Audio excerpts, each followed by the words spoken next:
भारत की नीति थी कि सारे देशों से समान दूरी बनाए रखो। कि भारत की नीति है सारे देशों से समान रूप से नजदीकी बनाओ।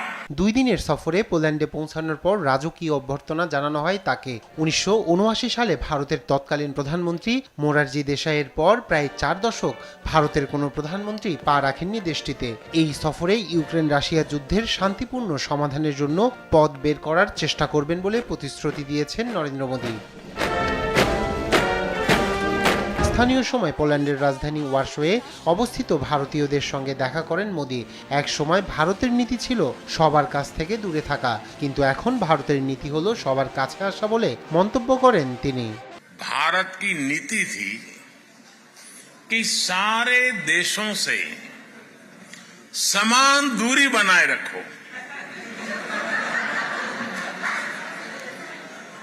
आज के भारत की नीति है सारे देशों से समान रूप से नजदीकी बनाओ।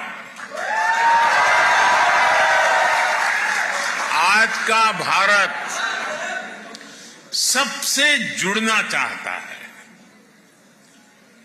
आज का भारत सबके विकास की बात करता है। आज का भारत सबके साथ है, सबके हित की सोचता है।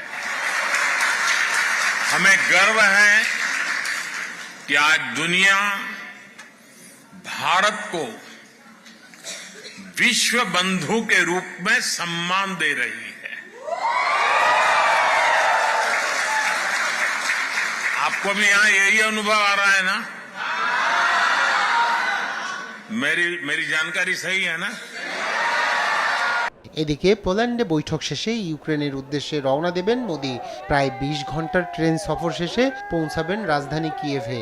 এরপর 7 ঘন্টার জন্য সেখানে অবস্থান করবেন তিনি। ইউক্রেনের প্রেসিডেন্টের অফিস সামাজিক মাধ্যমে দেওয়া বিবৃতিতে জানিয়েছে, ভারতীয় কোনো প্রধানমন্ত্রীর এটাই প্রথম ইউক্রেন সফর।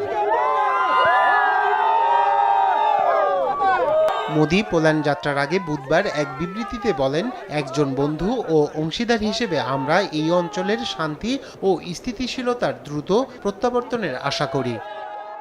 এই সফরে প্রেসিডেন্ট ভলোদিমির জেলেনস্কির সঙ্গে বৈঠক করবেন এবং চলমান ইউক্রেন সংঘাতের শান্তিপূর্ণ সমাধানের বিষয়ে মত বিনিময় করবেন নরেন্দ্র মোদী। মোদীর এই সফর এমন সময়ে হচ্ছে যখন রাশিয়ার সীমান্তবর্তী কুর্স্ক অঞ্চলে সামরিক অভিযান এবং কিছু এলাকা দখল করে নিয়েছে ইউক্রেন।